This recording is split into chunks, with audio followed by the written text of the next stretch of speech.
A reading from the letter of Paul to the Romans, chapter 8, verses 28 to 30. And we know that in all things God works for the good of those who love Him, who have been called according to His purpose. For those God foreknew, He also predestined to be conformed to the likeness of His Son, that He might be the firstborn among many brothers.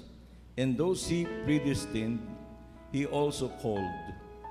Those He called, He also justified. Those He justified, He also glorified. Alam nating sa lahat ng bagay, ang Diyos ay gumagawang kasama ang mga nagmamahal sa Kanya.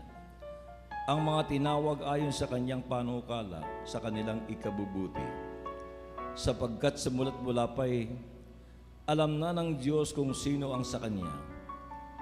Ang mga ito'y itinalaga niyang maging tulad ng Kanyang anak, at sa gayon, naging panganay natin siya.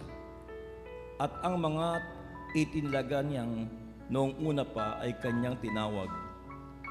Ang mga tinawag niya ay Kanya ring pinawalang sala, at ang Kanyang pinawalang sala ay Kanya namang binigyan ng karangalan. Mga kapatid, ang salita ng atin pong Panginoon. Amen. Tanging siya.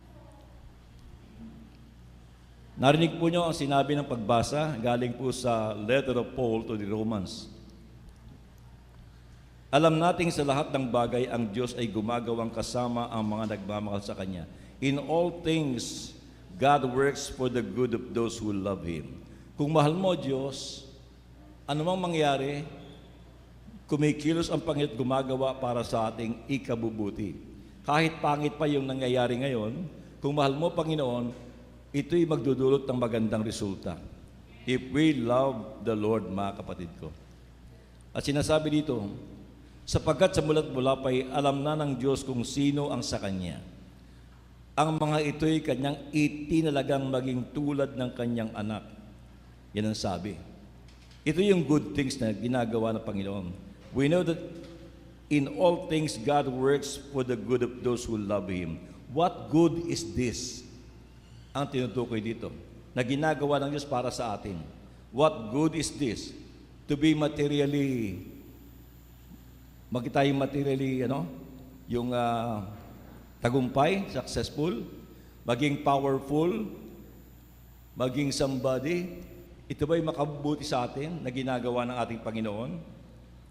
Sapagkat, mga kapatid, ang mga pastor ngayon, ginagamit nila yung prosperity gospel, pang-attract, pakamoon. Kasi alam ng mga pastor kung ano hina ng tao. Ang ating kahinaan pagdating sa material things. Amen? Material things ang ating kahinaan. Kaya, may mga pastor na ang pinapangaral prosperity gospel. Alam niyo mga kapatid, kasama yon sa pinapangaral o kalooban ng Panginoon. Pero merong topmost priority ang Panginoon na gusto niyo munang ma-accomplish yon. Pag na-accomplish yung pinakamahalaga ayon sa Panginoon, the rest will follow. Sabi sa Matthew 6:33, seek ye first, para sa Panginoon, what must be our topmost priority?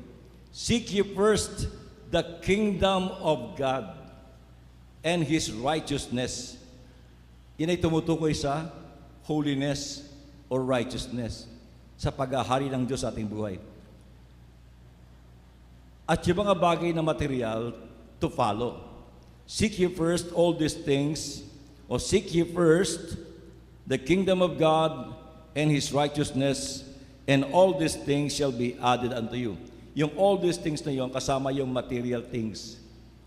Kaya spiritual at material kasama sa tutugunin ng ating Panginoong Hesukristo. Kaya lang, merong priority. Ang priority, ang paghahari ng Diyos, and the rest, follow, mga kapatid ko. Amen? So, it is not only of our material good, but most especially of our spiritual good. Yan ang unang-unang binibigyan ng Diyos ng halaga. Sapagkat yung ating pong spiritual good ang talaga makabubuti sa atin. Ang pagyaman, pwede kang mapasama sa yaman. Pwede kang mapahamak dyan. Pwede kang kidnapin, i-ransom. Pwede kang nakawan, patayin ka. At may mga taong kapag kayo mayaman, lumalaki ang ulo, nakakalimot sa Diyos. Amen, mga kapatid, hindi na marunong lumingon sa kanilang pinanggalingan. So may mga bagay na masama na nagagawa ang yaman. Lumalaki yung ulo, etc., etc. Kaya hindi nakabubuti yon. Ang talaga makabubuti sa atin, matulad tayo kay Kristo Jesus. Amen, na sinasabi dito, sapagkat sa mula't mula pa'y alam na ng Diyos kung sino ang sa Kanya. Ano ang para sa atin? Ang mga ito'y itinalaga niyang maging tulad ng Kanyang anak. Nakatalaga na yan. Nakaplano na, mga kapatid. Aayon ka na lang sa plano ng ating bubuti yon. Ang talaga makabubuti sa atin, matulad tayo kay Kristo Jesus. Amen, na sinasabi dito, sapagkat sa mula't mula pa'y alam na ng Diyos kung sino ang sa Kanya. Ano ang para sa atin? Ang mga ito'y itinalaga niyang maging tulad ng Kanyang anak. Nakatalaga na yan. Nakaplano na, mga kapatid. Aayon ka na lang sa plano ng ating Panginoong Jesucristo. It is our eternal spiritual being that God most desires, and that is to be like His Son, maging tulad ng Kanyang anak na si Jesus. Amen? Sinasabi po sa sulat ni Pablo, tinitiyak ko sa inyo na Kanyang lulubusin ang mabuting gawa na Kanyang sinimulan sa atin. Yung mabuting gawa na sinimulan ng Panginoon ay yung ating pagbagong buhay. At yun ay Kanyang itutuloy at tatapusin. Wala siyang unfinished business. Bago dumating ang Panginoon, lahat tayo matatransform o magbabagong anyo katulad ng ating Panginoong Hesus Kristo. John 1 verse 16, dahil sa siya'y puspos ng pag-ibig, tayong lahat ay tumanggap mula sa Kanya ng abot-abot na kaloob. Abot-abot na kaloob. Walang patid. Parang dating ng alon sa dalampasigan. Kararating lang ng isang alon, ayan na naman yung kasunod. Abot-abot na kaloob ang ating tinanggap sa ating Panginoon.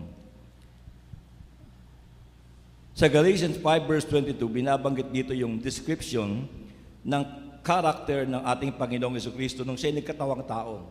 Nung siya'y nagkatawang tao, ito nakita sa Kanya, sa Kanyang pagkatao. Galatians 5 verse 22. The fruit of the Spirit is love, joy, peace, patience, goodness, kindness, faithfulness, humility, self-control. Yan. Yan ang nakita kay Kristo Jesus nung siya'y nagkatawang tao, mga kapatid. Yan ang description ng Kanyang attitude at ng Kanyang character. Yung bunga ng Espiritu, mga kapatid. At pag-usapan natin ang tungkol sa bunga ng Espiritu, mga kapatid ko. Sapagkat mabilis tayong ma-attract ng mga gifts of the Holy Spirit, yung mga himala, yung mga kababalaghan, madali tayong ma-attract niyan. Kaya marami ang nadedenggoy, naloloko sa mga himala, mga kapatid. Itong napakahalaga ang bunga ng Espiritu. Sapagkat ang bunga ng Espiritu, ito yung God's expectation in our lives. Ito yung pinaka-inaasahan ng Diyos sa ating lahat. Sa ating spiritual journey, ito inaasahan ng Panginoon, mga kapatid. Ilang taong ka na sa gawain ng Panginoon. Ilang taong ka na kay Lord. Amen? Sa haba ng panahon na ikay nasa Panginoon, meron siyang inaasahan sa atin. Ano yun? Yung bunga ng Espiritu. Sabi dito, hindi kayo ang pumili sa akin. Ako ang pumili sa inyo at humirang sa inyo upang kayo'y humayo at mamunga at manatili ang inyong bunga. John 15 verse 16. So yun ang kanyang inaasahan. Ako, 41 years na in the Lord. Ako'y nagsimula noong August 12, 1982. Hindi ko makakalimutan yan. Pati nga yung surroundings, nung kami nabaptize, kung saan ginawa yung LSS, Hindi ko makalimutan yung color ng pader. Yung mga tao at mga speaker na nakasalamuha ko doon. Pati yung number namin, kami 50 na participants sa LSS na yon, mga kapatid. Sapagkat very memorable sa akin yung aking Life in the Spirit seminar. Doon ko nadama ang kakaibang experience na hindi ko pa natatikman. At doon ako nagsimula magbagong buhay. Amen? Na hindi madali para sa akin sapagkat ako'y merong nakaraan, mga kapatid. Hindi madali ang magbagong buhay sapagkat meron akong lumang buhay na nakaraan, mga kapatid ko. So, ang bunga ng Espiritu, ito'y inaasahan ng Diyos sa atin. Kaya dapat ito yung ating pinaprioritize. Ito yung ating pinakamimithi araw-araw. Yung pamumunga. Am I growing? Ako ba'y lumalago? Kaya ano ang sinasabi ko lagi sa sharing ko? Kasi po nung ako'y nag-LSS, napakahuhusay ng speakers namin.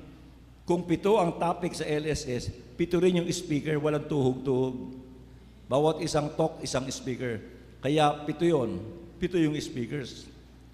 Ang gaganda ng kanilang buhay. At ako'y lihim na naiinggit sa kanila. Ang sabi ko, sana magkaganon din ako. Sana mangyari din sa akin yung nangyari sa kanila.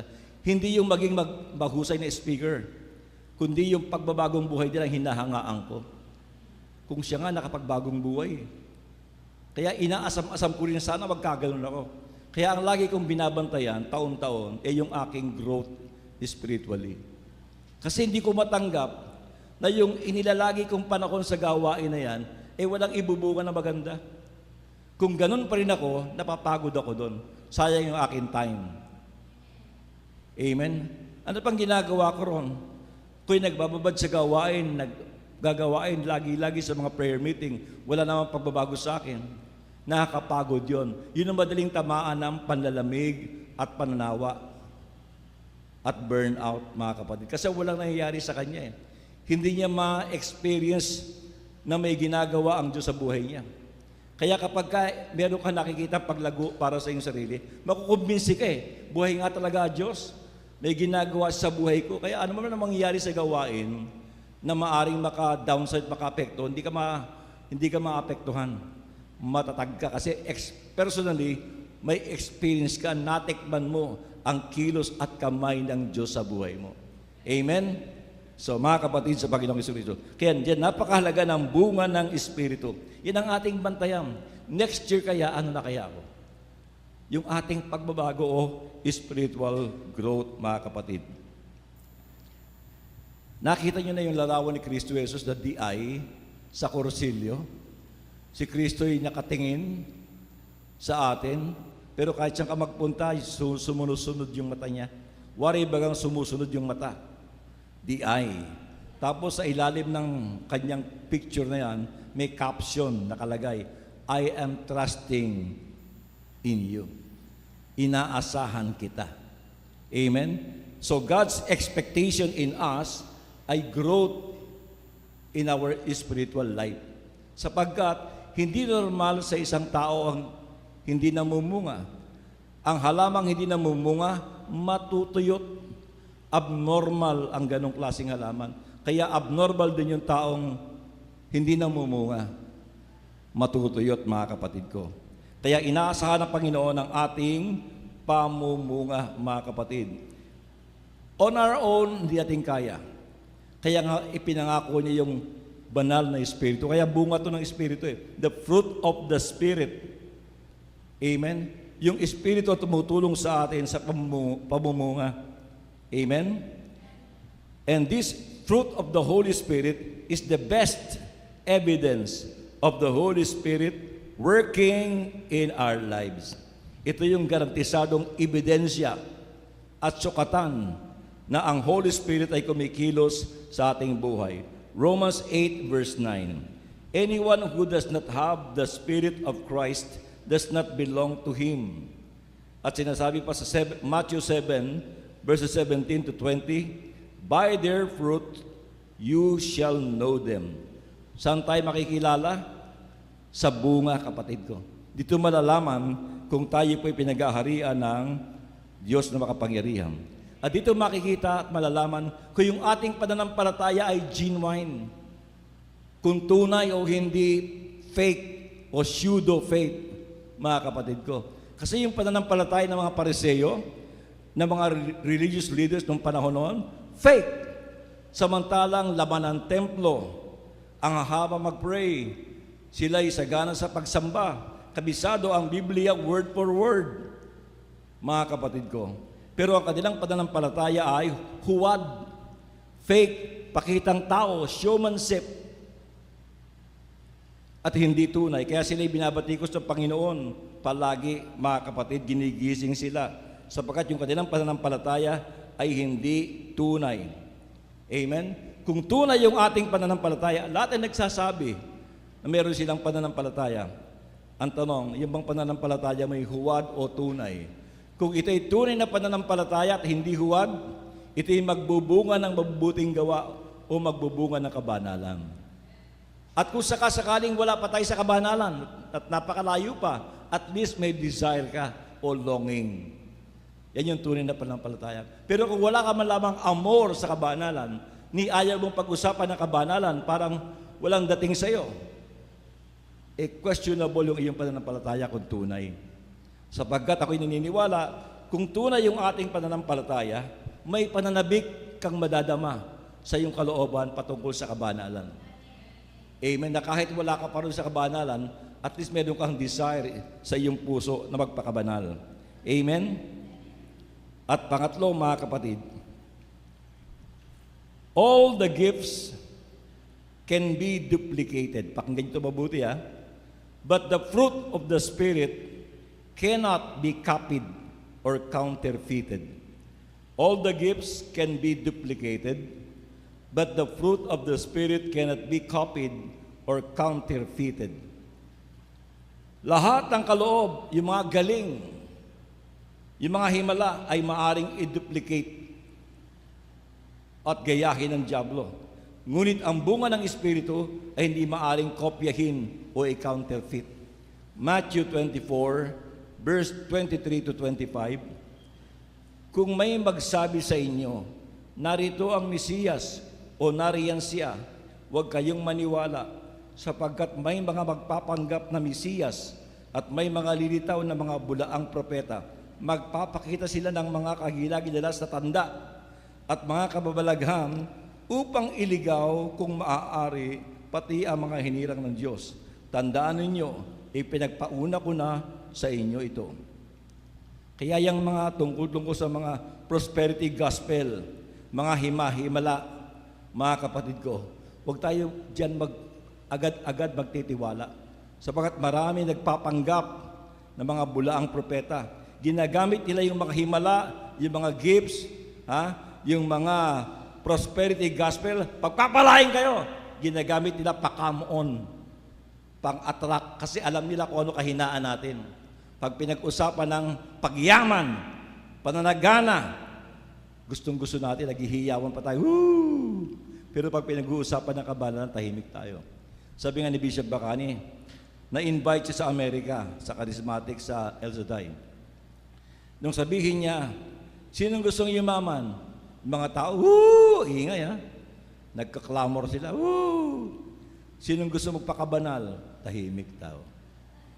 Hindi sila attracted sa buhay kabanalan. Attracted sila sa pagyaman. Yan ang totoo, kapatid. Kaya itong mga ibang mga bulaang propeta, ginagamit yun. Sapagkat mas madaling mag-respond ang tao kapag ka pinag-uusapan ng pagyaman, tsak yun. Yayaman ka. Ang mahalaga ay ang bunga ng Espiritu. Amen? Bunga ng Espiritu pinakamahalaga.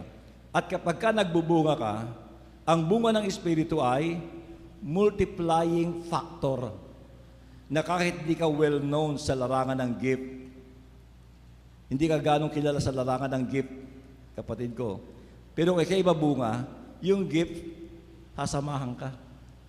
Amen? Magmamanifest yung gift kapag ka may lumapit sa'yo. Kasi uudyo ka ng Holy Spirit yung mga tao na lumapit. Pa-pray over ka, ay gano'n yun, no? O kaya bigla ka nakita ng mga tao, sa'yo lumapit. Eh ikaw na hindi mo tiyak kung meron kang gift na gano'n.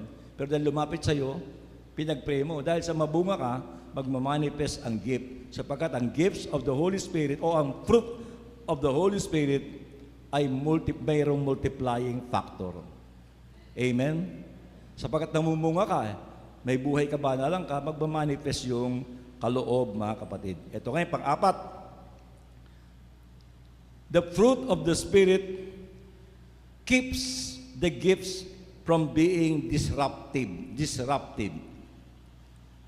Ang ginagawa ng bunga ng Espiritu ay kanya pinapanatili na hindi maging sanhi ng gulo ang mga kaloob o yung mga taong gifted.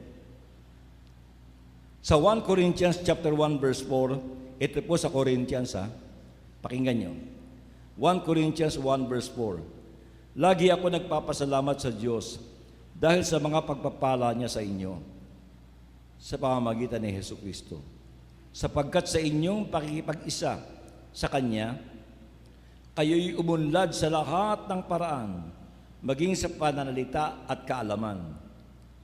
Ang katotohanan ng ipinangaral namin tungkol kay Kristo ay malinaw na nakikita sa inyo. Ano pat hindi kayo nagkulang sa anumang kaloob na espiritual. Pagdating sa gift, saganang-sagana ang mga taga-Corinth. Hindi sila nagkulang sa spiritual gifts. Verse 10, mga kapatid, ako'y nananawagan sa inyo sa ngalan ng ating Panginoong magkaisa kayo sa pananalita at isipan at layunin upang mawala sa inyo ang pagkakabahabahagi sapagkat ibinalita sa akin ng mga tauhan ni Chloe na kayo raw ay may mga alitan. Ito ang tinutukoy ko. Sabi ng isa, kay Pablo ako. Sabi naman ng isa, kay Apollos ako. May iba namang nagsasabi, kay Pedro ako. At may nagsasabing, ako ay kay Kristo. Gifted but divided. May pagkakabahabahagi, walang pagkakaisa. Pero lahat sila magaling, may husay. Gifted. Pero yung bunga, hindi nakikita. May alitan sila. Mga kapatid, kung ikaw ay puro kaloob o gifts, hindi ka namumunga, magiging distraction ka sa gawain. Ang mga natutukso na magsarili, mga gifted. Dito sa ubasang ito, ang mga nag-alisan at nagsolo, nagtayo ng kanilang sariling ministry, mga gifted, magagaling, mahuhusay. Mahusay na pastor, mahusay na magsalita. Walang umalis dito na mahina. Lahat magagaling. Yung natuksong magsarili, mga kapatid ko. Pero yung iba nagbalikan. Kaya kung ikaw ay puro galing lang, wala kang bunga, magiging sanhi ka ng kaguluhan sa community. Lalaki na ulo mo. Maaari ka magkaroon ng tinatawag na, I am doing you a favor by being here mentality. O kaya yung tinatawag nating indispensable mentality. Hindi ako pwedeng mawala dito, hindi ako pwedeng tanggalin sapagkat napakahalaga ko. At magkakaroon ka rin ng paimportante mentality.